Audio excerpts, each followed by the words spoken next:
आलू लो, गंडे लो, टमाटर लो, हरिया मिर्चां लो, ताज़ा माल अपने भागां दा आ गया, अपनियां पैलियां दा हरिया मिर्चां वेखो।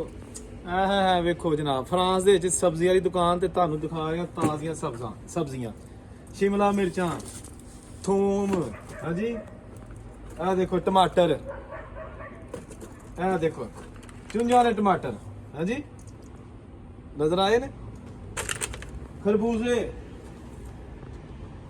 है ना, लीटा वाला खरबूजा, तुहानूं हर चीज़ इत्थे मिलेगी। गाजरां, ये जनाब फ्रांस दे विच सब्जियां ओही साडियां जिहड़ियां मतलब देसी सब्जियां इत्थे जनाब। है देखो नींबू, ठीक है ना, भट्ठे, बैंगन की पकाया जे, है जी भट्ठे, काली तोरी, ये आ गया फल वाला सैक्शन जनाब। सेब, ठीक है ना, केला,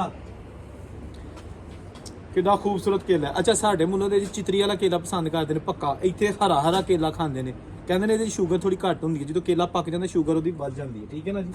स्ट्रॉबेरी, आ देखो स्ट्रॉबेरी है, ताज़ी स्ट्रॉबेरी अपने बागां दी जाना आ गई स्ट्रॉबेरी, ठीक है जी। होर की तुहानूं मैं देखो जनाब,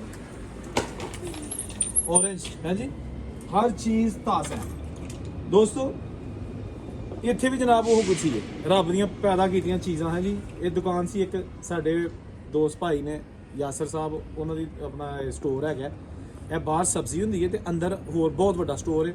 ਪਾਕਿਸਤਾਨੀ ਜਿਹੜੀਆਂ ਚੀਜ਼ਾਂ ਨੇ ਵਿੱਚ, ਇੰਡੀਅਨ ਚੀਜ਼ਾਂ ਨੇ, ਬੰਗਲਾਦੇਸ਼ੀ ਚੀਜ਼ਾਂ ਨੇ, ਮਸਾਲੇ ਨੇ, ਚੌਲ, ਆਟਾ, ਦਾਲਾਂ, ਹਾਂਜੀ ਧਨੀਆ, ਸੁੱਕਾ ਧਨੀਆ, ਜ਼ੀਰਾ, ਸਾਰਾ ਕੁਝ ਇਹ ਸਟੋਰ ਭਰਿਆ ਪਿਆ। ਤੁਹਾਨੂੰ ਅੰਦਰੋਂ ਵੀ ਵਿਖਾਲਦੇ ਹਾਂ ਕਿ ਜਿਹੜੀਆਂ ਪਾਕਿਸਤਾਨੀ ਚੀਜ਼ਾਂ ਇੱਥੇ ਜਿਹੜੀਆਂ ਨੇ ਉਹ ਜਿਹੜੀਆਂ ਨੇ ਕਿਸ ਕੁਆਲਿਟੀ ਦੀਆਂ ਆਉਂਦੀਆਂ ਨੇ।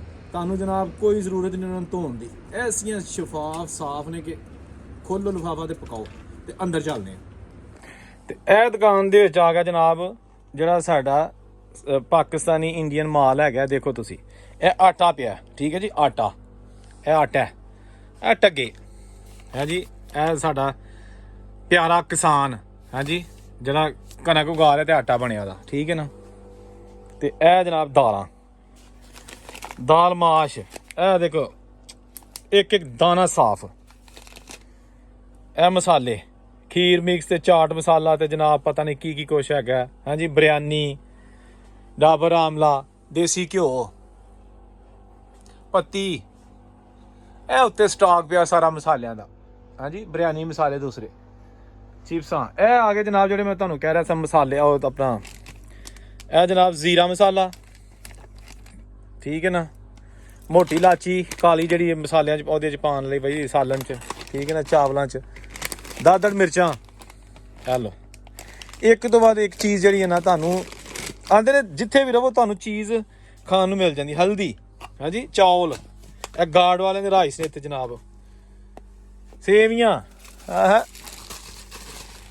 नैशनल दियां सेवियां भी है जनाब, ठीक है ना, सुक्के केक रस, रूह अफजा, हाँ जी, ए निमको दाल, अचार, घ्यो, करीमा गोरियां होने वालियां, ठीक है ना, चनिया दी दाल, ਇਹ ਜਿਹੜੀਆਂ ਸਾਫ਼ ਸੁਥਰੀਆਂ ਚੀਜ਼ਾਂ ਨੇ ਜਨਾਬ ਕਿ ਇੱਥੇ ਤੁਹਾਨੂੰ ਧੋਣ ਦੀ ਜਿਸ ਤਰ੍ਹਾਂ ਪਹਿਲਾਂ ਕਿਹਾ ਕੋਈ ਜ਼ਰੂਰਤ ਨਹੀਂ ਹੈਗੀ। ਇਹ ਚੀਜ਼ਾਂ ਸਾਰੀਆਂ ਸਾਡੇ ਮੁਲਕਾਂ 'ਚ ਉਗਾਈਆਂ ਜਾਂਦੀਆਂ ਨੇ ਲੇਕਿਨ ਇਹਨਾਂ ਮੁਲਕਾਂ 'ਚ ਭੇਜਦੇ ਨੇ ਸਾਫ਼ ਕਰਕੇ ਕਿਉਂਕਿ ਇੱਥੋਂ ਪੈਸੇ ਜ਼ਿਆਦਾ ਲੱਭਦੇ ਨੇ, ਠੀਕ ਹੈ ਨਾ। ਤੇ ਕੁਦਰਤੀ ਗੱਲ ਐਸਾ ਹੁੰਦਾ ਕਿ ਸਾਡਾ ਇੱਕ ਜ਼ਰਾਈ ਮੁਲਕ ਹੈ, ਠੀਕ ਹੈ ਨਾ, ਪਾਕਿਸਤਾਨ, ਇੰਡੀਆ ਬੜੇ ਖੂਬਸੂਰਤ ਮੁਲਕ, ਲੇਕਿਨ ਇੱਥੇ ਚੀਜ਼ਾਂ ਜ਼ਿਆਦਾ ਸਾਫ਼ ਆਉਂਦੀਆਂ ਨੇ ਤੇ ਜਿਹੜੇ ਸਾਡੇ ਲੋਕ ਨੇ ਉਹ ਵਿਚਾਰੇ ਗਰੀਬ, ਉਹਨਾਂ ਨੂੰ ਜਿਹੜਾ ਨਾ ਉਹ ਗੰਦਮੰਦ, ਉਹ ਬੁੱਢੀਆਂ ਸਾਰੀ ਦਿਹਾੜੀ ਦਾਲ ਝੋਕਦੀਆਂ ਜਿਹੜੀਆਂ ਨਾ ਕੱਢ ਛੱਡਦੀਆਂ ਨੇ ਤੇ ਤਾਂ ਜਾ ਕੇ ਦਾਲ ਸ਼ਾਮ ਨੂੰ ਪੱਕਦੀ ਹੈ। ਇੱਥੇ ਤਨਾਬ ਦੇਖੋ ਆਖਿਆ ਕਿ ਦਾਲ ਦੇ ਵਿੱਚ ਇੱਕ ਵੀ ਸ਼ਰਤੀਆ ਵੀ ਰੋੜ ਹੋਏ, ਕਈ ਵਾਰੀ ਪਕਾਈ ਹੈ, ਇਹ ਖੋਲੀ ਦੀ ਹੈ ਸਿੱਧੀ ਹਾਂਡੀ ਦੇ ਵਿੱਚ। ਵਾਹ ਜੀ ਵਾਹ, ਐਸੀ ਛੋਟੀ ਜਿਹੀ ਵੀਡੀਓ, ਚੈਨਲ ਨੂੰ ਵੇਖਦੇ ਰਹੋ, ਖੁਸ਼ ਰਹੋ, ਹੱਸਦੇ ਵਸਦੇ ਰਹੋ। ਅੱਲਾ ਹਾਫਿਜ਼।